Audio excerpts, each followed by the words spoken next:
आपको सीधी तस्वीर दिल्ली के भारत मंडपम से दिखाएंगे, जहां पर बीजेपी का अधिवेशन चल रहा है और इस दौरान सीएम योगी आदित्यनाथ क्या कुछ कह रहे हैं आपको सुनवाते हैं। संसद से जुड़े हुए हमारे सभी देश भर से आए हुए बहनों और भाइयों, माननीय रक्षा मंत्री जी ने विकसित भारत, मोदी की गारंटी से संबंधित जो राजनीतिक प्रस्ताव भारतीय जनता पार्टी के इस राष्ट्रीय महाधिवेशन में प्रस्तुत किया है, जिसका अनुमोदन माननीय वित्त मंत्री श्रीमती निर्मला सीतारमण जी ने यहां पर किया है। मैं भी इस प्रस्ताव के अनुमोदन के लिए यहां पर खड़ा हुआ हूं। हम सब जानते हैं,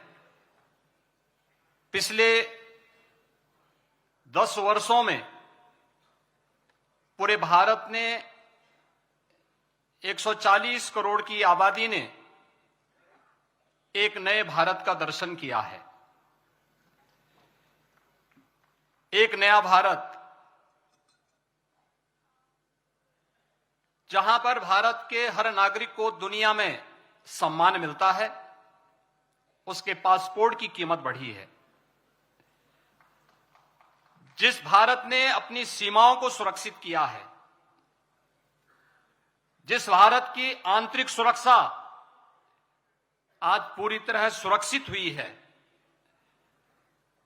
जिस भारत ने सुशासन का स्वाद आजादी के बाद पहली बार, जिस भारत में हर तबके को देखने को मिला है और गरीब कल्याण योजनाओं का लाभ बिना भेदभाव के, न जाति, न मत, न क्षेत्र, न भाषा, हर व्यक्ति को, वह गांव का हो, वह गरीब हो, किसान हो, नौजवान हो, महिलाएं हो, युवा हो, समाज के हर तबके को जिस रूप में पिछले 10 वर्षों में इन योजनाओं का लाभ मिला, वह अभूतपूर्व है, अभिनंदनीय है। और भारतीय जनता पार्टी के इस राष्ट्रीय महाधिवेशन के अवसर पर एक भारत श्रेष्ठ भारत का दर्शन कराने वाले आदरणीय प्रधानमंत्री जी का हम सब हृदय से अभिनंदन करते हैं, स्वागत करते हैं।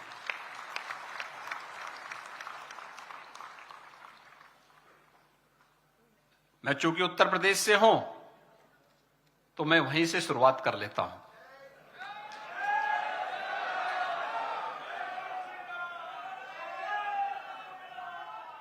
बहनों और भाइयों, आदरणीय प्रधानमंत्री जी उत्तर प्रदेश से देश को नेतृत्व देते हैं और काशी विश्वनाथ धाम से जो यात्रा प्रारंभ हुई,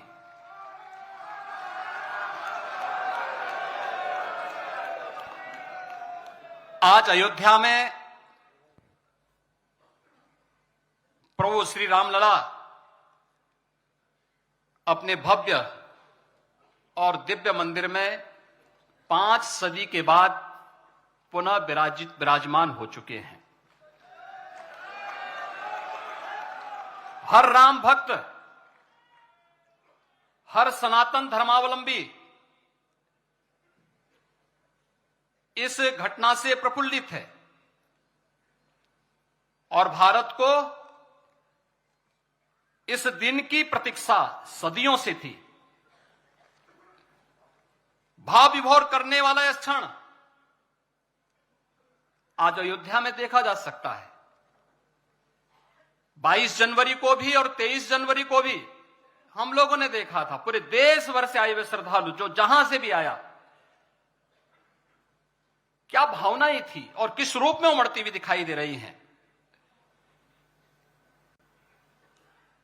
दर्जनों पीढ़ियां चली गईं, एक ही कामना के साथ, एक ही तमन्ना थी कि अयोध्या में प्रभु फिर से अपने मंदिर में विराजमान हो जाए, उसका भव्य मंदिर बन जाए। किंतु प्रतीक्षा और संघर्ष निरंतर जारी रहा। श्री राम जन्मभूमि संभवतः विश्व में ऐसा एक अनोखा प्रकरण रहा है जहां बहुसंख्यक समाज को अपने ही आराध्य के लिए उनकी जन्मस्थली पर मंदिर निर्माण के लिए सदियों तक प्रतीक्षा करनी पड़ी, संघर्ष करना पड़ा, हर स्तर पर इस लड़ाई को लड़ने के लिए तैयार होना पड़ा। संतों के स्तर पर बैरागियों ने, पुजारियों ने, नागाओं ने, निहंगों ने, बुद्धिजीवियों ने, राजनेताओं ने, वनवासियों ने और समाज के हर तबके ने जाति पाति, विचार दर्शन, पूजा पद्धति से ऊपर उठ करके राम काज के लिए अपने आप को उत्सर्ग किया और अंततः वह शुभ अवसर आ ही गया जब कोटि कोटि सनातनी आस्थावानों के त्याग और तप को पूर्णता प्राप्त हुई। आज हर श्रद्धालु की आत्मा प्रफुल्लित है और इस बात से भी पूर्वजों की साधना को सिद्धि में बदलने के लिए और मंदिर बनाने का जो संकल्प था और जहां संकल्प था मंदिर वहीं पे बना है, इसके लिए भी भारतीय जनता पार्टी का यह राष्ट्रीय महाधिवेशन अपने यशस्वी प्रधानमंत्री जी का हृदय से अभिनंदन करता है, उनका स्वागत करता और आभार व्यक्त करता है। पिछले 10 वर्ष के अंदर पूरे देश के अंदर विकास की जो गति बढ़ी है, अगर उसकी स्पीड आप देखेंगे तो हम सबको बहुत एक नए आत्मविश्वास के साथ भरता है। हम सब जानते हैं यहां पे स्टार्टअप की बात पहले से आई थी। आज पूरे देश के अंदर हम सब देखते हैं कि जो देश के अंदर पहले जिनकी संख्या बामुश्किल सैकड़ों में थी, आज 1,20,000 से अधिक स्टार्टअप भारत के अंदर है। यही नहीं, भारत के अंदर माननीय वित्त मंत्री जी ने बताया कि जो भारत 2014 में दुनिया की 10वीं बड़ी अर्थव्यवस्था माना जाता था और ये माना जाता था कि भारत का कोई स्थान नहीं, आज दुनिया की 5वीं बड़ी अर्थव्यवस्था के रूप में तो भारत है ही, प्रति व्यक्ति आय को भी भारत दुगना करने में सफल हुआ है। रेलवे के इंफ्रास्ट्रक्चर को लेकर के जो कार्य हुआ, रेलवे लाइन देश के अंदर इस दौरान जिस रूप में बढ़ाने का कार्य हुआ, वह 22,000 किलोमीटर जो थी वह 10 वर्ष में बढ़कर के 55,198 किलोमीटर की हुई और वंदे भारत और अमृत भारत जैसी ट्रेनें आज भारत को वर्ल्ड क्लास पब्लिक ट्रांसपोर्ट की एक बेहतरीन सुविधा के रूप में हम सबको मिली है। आज भारत के अंदर सड़कों के निर्माण के रूप में अगर आप देखेंगे, हाईवे आज जिस गति से बढ़ रहे हैं, जो पहले 60 से 65 किलोमीटर प्रतिदिन की भी जिनकी रफ्तार नहीं थी, आज 130 किलोमीटर पर डे के हिसाब से भारतीय जनता पार्टी की प्रधानमंत्री मोदी जी के नेतृत्व की सरकार ने पिछले 10 वर्ष में इस स्पीड को आगे बढ़ाने का कार्य किया। और देश के अंदर न केवल इंफ्रास्ट्रक्चर के लिए 7 एम्स से बढ़कर के 22 एम्स होना, आईएम 13 से बढ़कर के 20 होना, आईआईटीज की संख्या 16 से बढ़कर के 23 होना और मेडिकल कॉलेजेस की संख्या 387 से बढ़कर के 660 होना, यह नए भारत की तस्वीर कह रहा है जो केवल बोलता नहीं है बल्कि करके दिखाता है। और यह संभव हुआ है प्रधानमंत्री मोदी जी के विजनरी और यशस्वी नेतृत्व में। अगर हम किसान देश के अंदर गरीब कल्याण की बात देखें, पिछले 10 वर्ष के अंदर 12 करोड़ किसानों को प्रधानमंत्री किसान सम्मान निधि के माध्यम से उन लोगों को लाभान्वित करने का कार्य किया गया। प्रधानमंत्री आवास योजना के माध्यम से 4 करोड़ गरीबों को बिना भेदभाव के आवास की सुविधा प्राप्त हुई। प्रधानमंत्री उज्ज्वला योजना में 10 करोड़ से अधिक गरीबों को निःशुल्क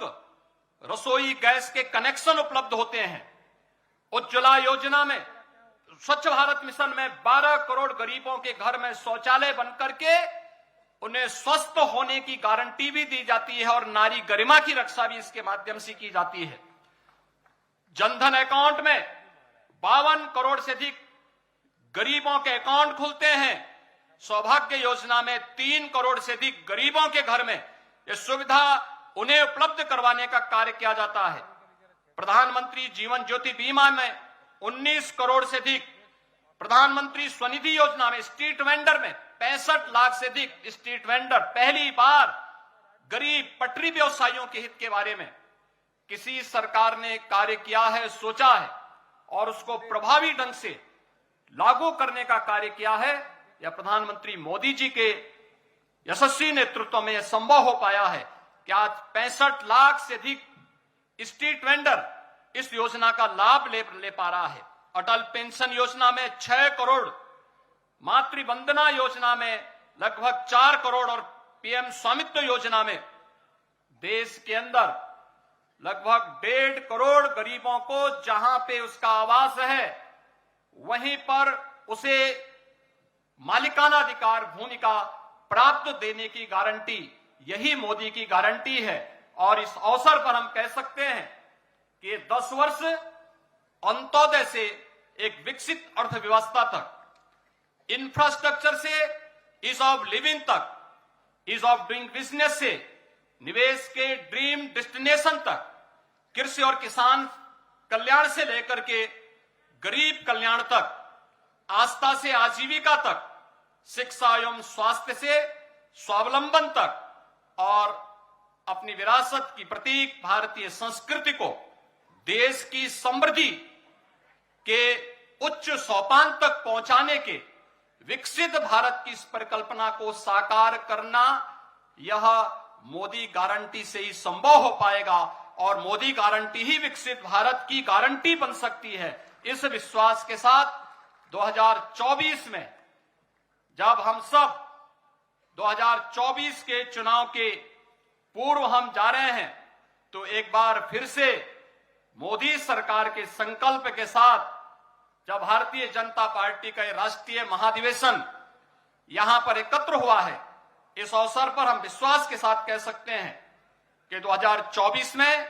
एक बार फिर से आदरणीय प्रधानमंत्री मोदी जी के नेतृत्व में तीसरी बार भारतीय जनता पार्टी और एनडीए मिलकर के 400 पार का लक्ष्य अवश्य प्राप्त करेगी। इस विश्वास के साथ मैं माननीय रक्षा मंत्री जी के द्वारा प्रस्तुत इस राजनीतिक प्रस्ताव का अनुमोदन करता हूं। धन्यवाद। जय हिंद। धन्यवाद योगी जी, आपने इस प्रस्ताव का अनुमोदन किया। अब मैं इसी प्रस्ताव के अनुमोदन के लिए हमारे वरिष्ठ नेता तमिलनाडु से भारत सरकार में राज्य मंत्री आईएनबी के